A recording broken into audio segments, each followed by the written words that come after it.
Hello, welcome to Miniature Magic, and in today's video I will be showing you my process for adding 2 new color schemes to my Sylvaneth army. So the reason I chose to add some more color schemes to my army is because I felt that only having one type of tree in your Sylvaneth army could be kind of boring, especially for me as the painter. So I just wanted to add some more so that I can get some experience with some different techniques, and yeah, I quite enjoyed the process. To get started, I wanted to talk about this color scheme. So with this color scheme, I wanted to try a hard light from one direction.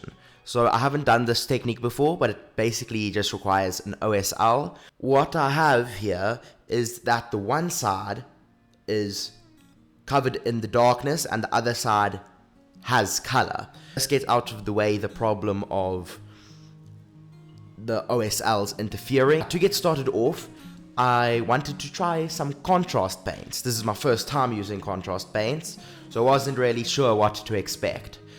I picked up a Wildwood contrast paint, I believe the name is, and to my surprise, it works extremely well. A lot of people have told me that it works really well, but I did not really expect it to work as well as it did. But I feel with contrast paints, it's a bit cheaty to only use the contrast paint.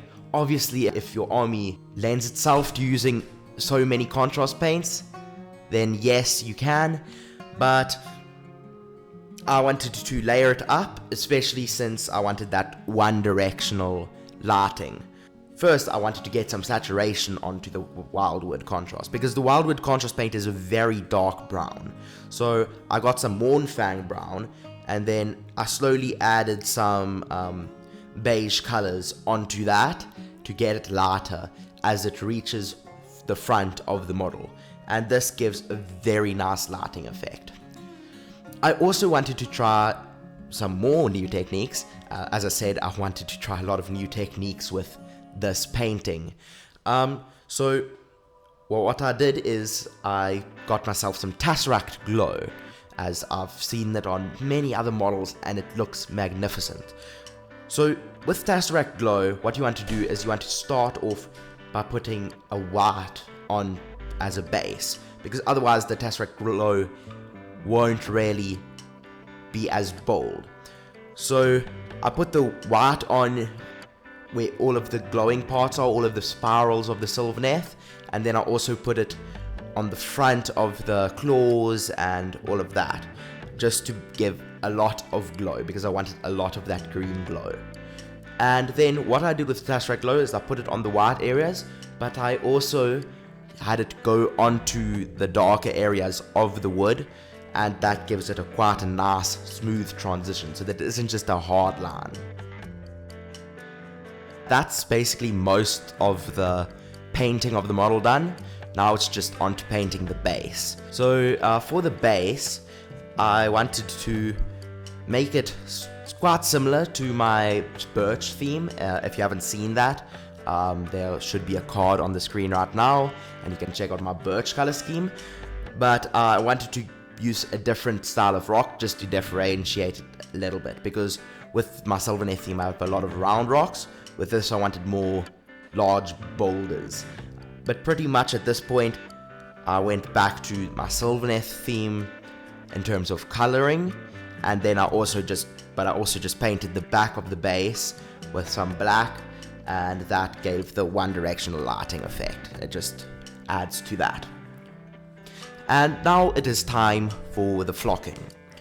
So with flocking, I didn't do much different as well, except for the fact that with the actual miniature itself, I put the flocking on and then I painted some black onto the areas of the flocking which are covered in darkness, because obviously having the bright green flocking won't look as good.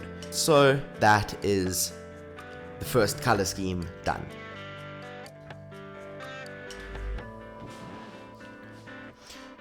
Okay, so now that I was done with that color scheme, I wanted to move on to a cherry blossom color scheme. So this is quite a cliche color scheme for Sylvaneth. I've seen it everywhere, but there's probably a reason for that. and I think that is because it looks really good. So the process for this was quite similar to the other one, except I didn't have the strong shadow, but I did have a slight zenithal shadow. That means there's a shadow coming from a sun that is coming from the top. And so, yeah, the process for the bark was quite similar. I built it up from the wildwood contrast paint, and I built up the Mornfang brown, the beiges, and all of that.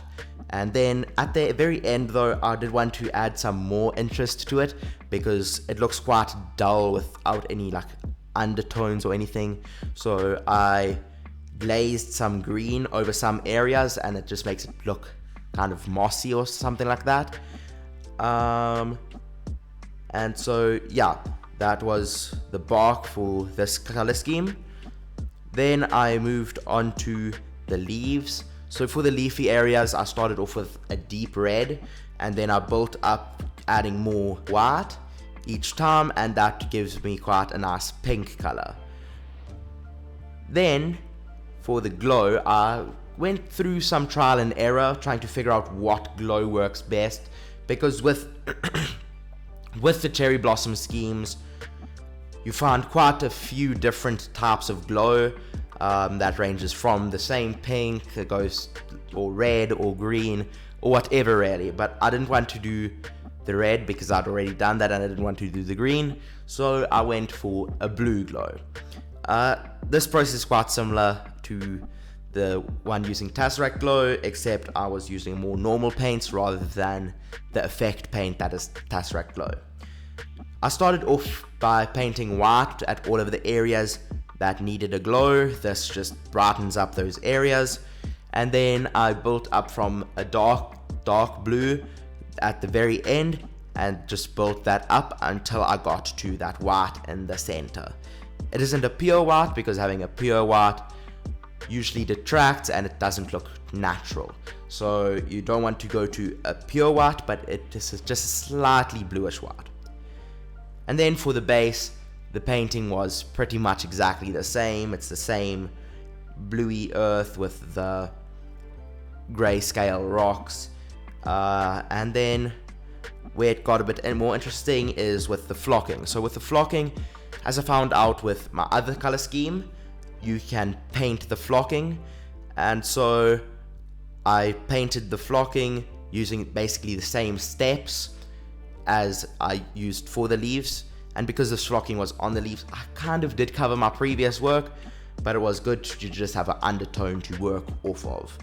So I started off with the deep red, adding on until I got to quite a nice bright pink.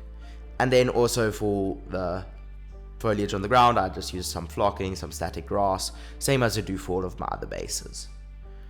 So that is that color scheme done.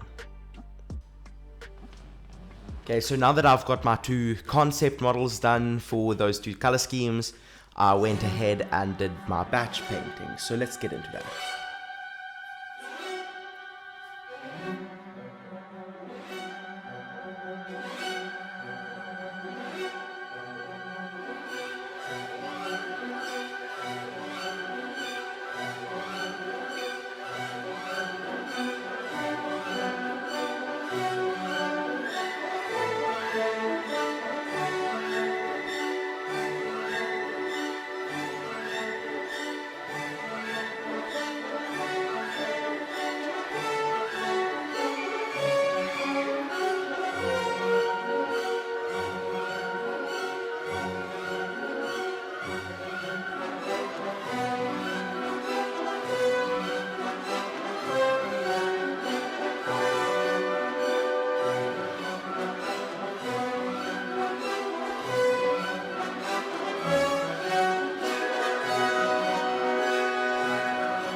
and now I've got two new very interesting color schemes to add to my Sylvaneth army, adding some diversity to the trees and the tree types, and altogether the trees look extremely cool. Let's get straight on to the reveals.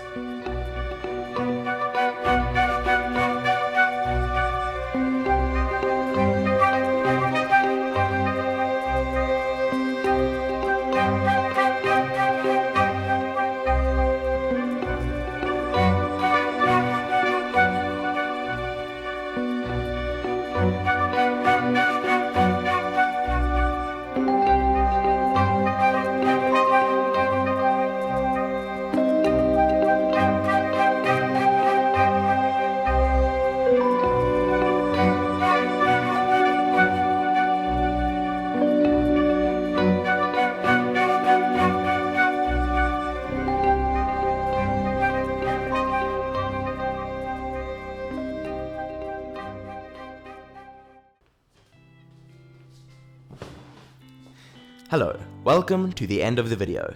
Thank you for making it this far. If you enjoyed, like and subscribe. So, I know it's been quite a while, but I've kind of just been too lazy to make a new video. But hopefully I'm out of that slump now. I have been recording some stuff, I've got footage. This footage is around 3 months old at this time. But I also have been quite busy with other things, other activities, and so I just haven't had time as well to edit the video. But yeah, I've been filming. I'm currently busy with making a video of my journey through a painting competition. I've entered a local painting competition, and this would be my first proper painting competition, so I can't wait to show you guys that video and that project. It is another tree lord, and I'm very, very excited about it. Thank you. See you again later. Bye.